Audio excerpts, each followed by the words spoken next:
Hey, what's up everyone? Morey Croson here, and today we got a brand new breakdown on DK Metcalf in the 100-meter dash, and we're going to start the video right now.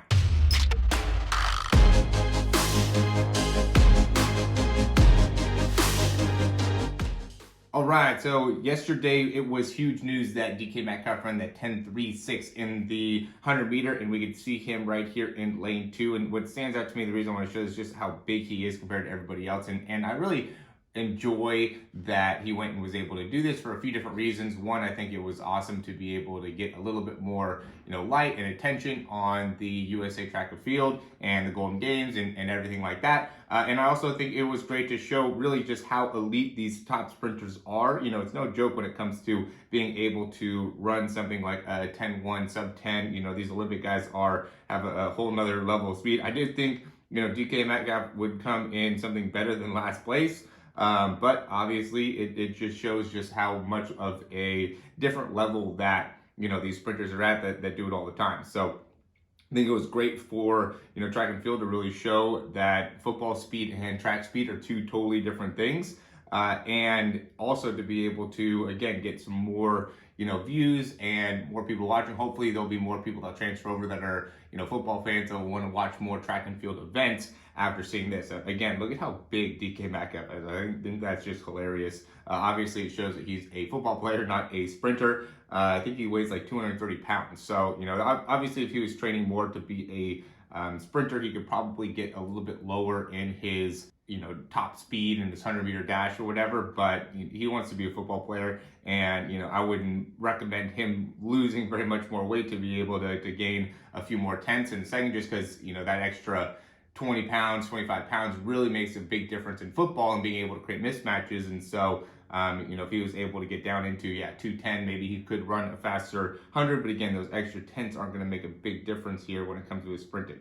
Now, when you go into the breakdown here, you can see that he goes and ends up really getting upwards pretty early on in the movement pattern. If we look to see like Cravon Gillespie here and how he really explodes out a lot better. Even Mike Rogers here, he does a great job of exploding out off of that first step. But then you could see DK Metcalf where he's a lot more upright pretty early on into the movement pattern and into his sprint. He doesn't have a bad start, but he definitely doesn't have a great start here. And here, as you're trying to maintain more of that drive phase position, notice how all these guys are really staying down and have some excellent drive phase. I've actually made a video on Cravon and how good of his drive phase is, how he was able to be very patient and stick through it for a long period of time. So notice where his body position is, and even Mike Rogers and where his body position is in comparison to DK Metcalf. Just really upright already. He's having to utilize a lot of upper body, and he's also being very, very inefficient in the movement pattern. So what ends up happening for DK Metcalf is he's going to get to his top speed a lot earlier on, which is very beneficial for football, right? Because you're not going to be running as long of a distance. But when it comes to running something like 100, you need to be able to hold on to that drive phase for a longer period of time to be able to hit a higher top speed. So, he's able to stay up with the pack for a longer period of time because he's already getting into his top speed, right into here, where a lot of these guys that end up running in the 10.1 area, they're just getting close to their top speed now. So now they're getting closer into, where they're running now. Now we can go into where DK Metcalf is, where he's, at that top speed kind of, starting to dwindle down or just being able to hold it. And that's important, being able to build yourself up. And that's why I talk a lot about the drive phase and the importance of the drive phase, because, when it comes to top speed, and what our speed building is going to kind of look like from a process, we're going to say, the start, you kind of go here and you want to slowly keep building, right? Where DK Metcalf went kind of here and then did more of that type of a curve, right? And so in order to run a really great 100, right, you want to be really much more here, or when you want to run a great 40-yard dash, right, you want to be more like that, because by the time this comes to the end, now you're at the 40, right? So you could just cut all this stuff out. But when you're going and you're running a little bit longer distance, 100 meter, there is a big endurance part of it, and that's where having that slow, consistent kind of rise is going to be more important. And at the end, there is going to be a little bit of a cutoff where you're just maintaining, right? And for the different sprinters, it's going to be a different level, but typically it's around 60 to 70 meters. And then you just want to be basically able to hold it for that last 30, where, again, he probably got into his top speed within the first like 30 meters ish, around the top speed, talking about DK Metcalf here. And then he had to try to hold that for 70 meters, and that's when everybody was able to really pass him by in the running. So you just could tell that he's very green when it comes to sprinting technique and having a great understanding of what that looks like. So what I did here is I went into his top speed, and let's go into maybe right here. The only issue was I couldn't really see very well here. I want to say it's probably around right there where he touches, boom. So let's go 80.44, just to kind of get an idea of where his top speed is. So it's 80.44, and he's on, I want to say he's on that second. Yeah. He's on the second, one of the markings here. And so we'll go 1, 2, 3. He passed that marking there, which would be at the 8-meter mark. All right, so and so he probably passed it right around, not yet, probably about 81.24 is when he passed the 8-meter mark, right? And so we got to go all the way to 44. He's probably at about 10 meters-ish there. So 81.44. I would say he's at about 10.5 meters right there. So I'm gonna real quick just go ahead and take a look to see how fast that is. So if he's getting about that 10.5 meters per second, then that's going to be about 23 miles per hour, 23.48 miles per hour, right? And he's somewhere within there. When you're going and looking down, it's hard to be able to see exactly, how much distance he's picking up per step here. But again, it looks like he's about at that, he's crossing that second plane right here. It's hard to be able to really see as that camera's moving, but it looks like he's right about at that second marker there. And then, yeah, we'll go, let's see, 1, 2, 3. He definitely got past that. So let's say 8.5 in those 4 steps. Let me go into the calculator here. 2125. And so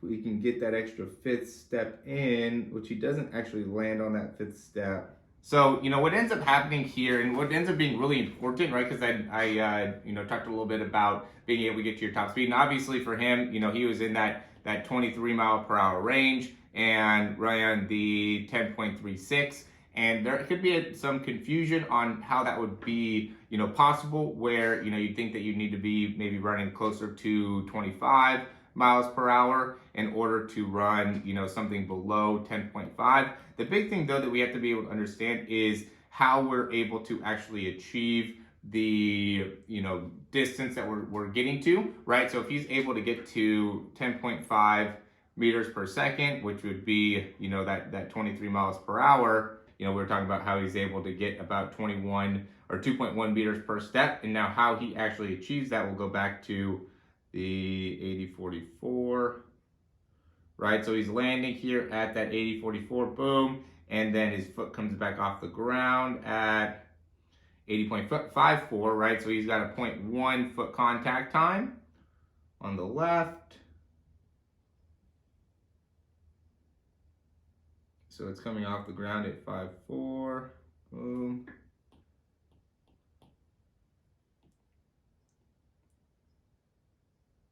And then touching back down at 80.91.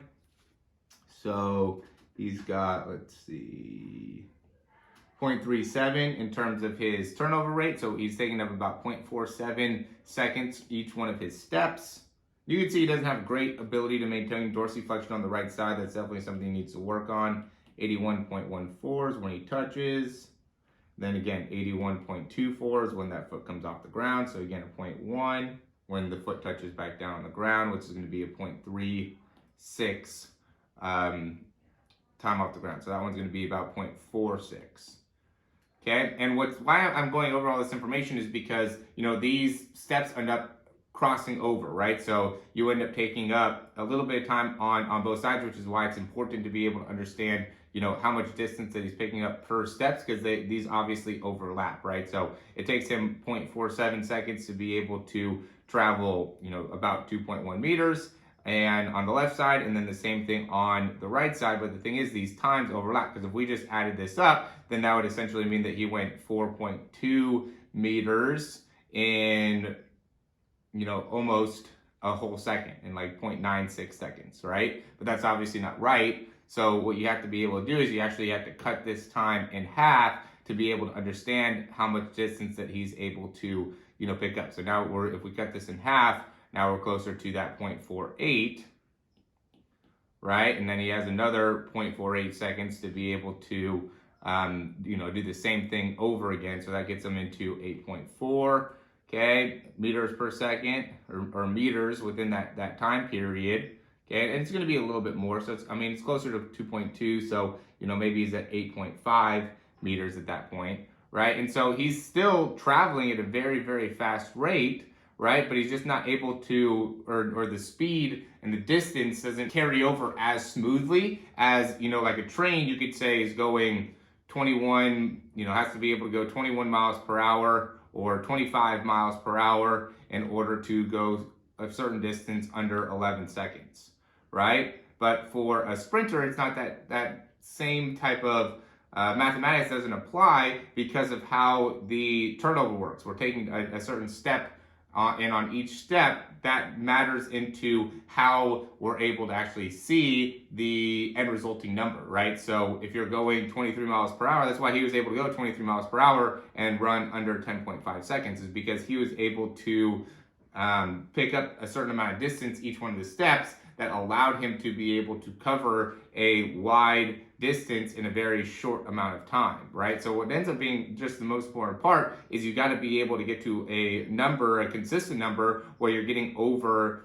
10 meters per second, right? So that's where he did that, right? He got into the 10.5 meters per second, which is just 23 miles per hour. It's obviously not easy to be able to run 23 miles per hour, but he was able to actually get that done. And because he was able to get to that range and be able to hold that range, it made it so he was able to get to the sub 10.5 time period, right? So if you get anything above that number, anything above 23 miles per hour, and you're able to hold it for a sustained period of time, you're going to be able to get a sub 10.5. I recently made a video talking about how I'm trying to get to 22 miles per hour on my treadmill, and I'm hoping to be able to run a 10.5 or below with that. And that's just because I believe that treadmill, the curved treadmill, is actually a little bit more difficult than running on a track, because on each step you're having to try to continue to bring it forward, right, and push yourself to go in a faster rate. And so in order to do that, I believe that if I can run on there consistently 22 miles per hour and hold it for a good amount of time,